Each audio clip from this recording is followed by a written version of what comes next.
When discussing the use of icons or images within the church and within worship, there are a few names that are more important to study than John of Damascus. First, a little bit of history. Islam was spreading rapidly at this time, and one of the beliefs of Islam is that no images of Muhammad or the other prophets are allowed. None. None at all.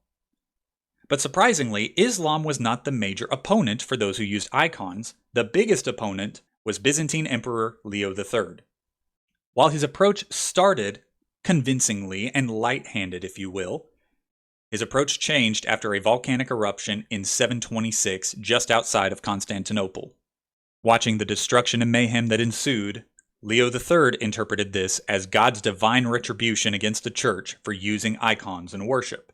This led to an official outlaw in 730. This is where John enters the conversation.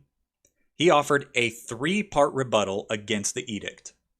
The first one is that icons are not worshipped, but rather remind us about the God that we do worship. So when a Christian looks upon an icon, let's say an image of Jesus, Mary, or the cross, the focus of the worship is not the icon, but rather the one the icon represents.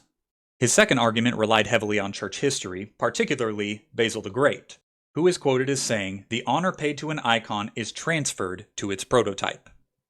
This is to say that any time that you show any kind of reverence to an icon, such as a rosary, an image of Mary, or the cross, that honor is automatically transferred to Jesus.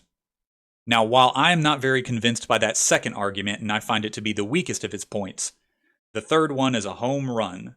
The incarnation of Jesus itself is an icon. Jesus coming in the flesh is the image of the invisible God, as we can see in Colossians chapter 1, verse 15. Therefore, if God has already shown himself in physical form, it is not blasphemous for us to make an image to remind us of his goodness. Sadly, John would not see the fruits of his labor. It would take a decade after his death for the debate to be settled and for the official ruling to be that the use of icons was not blasphemous. Even the Abbasid Caliphate during this time loosened up its restrictions on the Islamic world. However, the best summary of the influence of John comes from a quote of his: "I do not worship matter, I worship the God of matter, who became matter for my sake and designed to inhabit matter, who worked out my salvation through matter."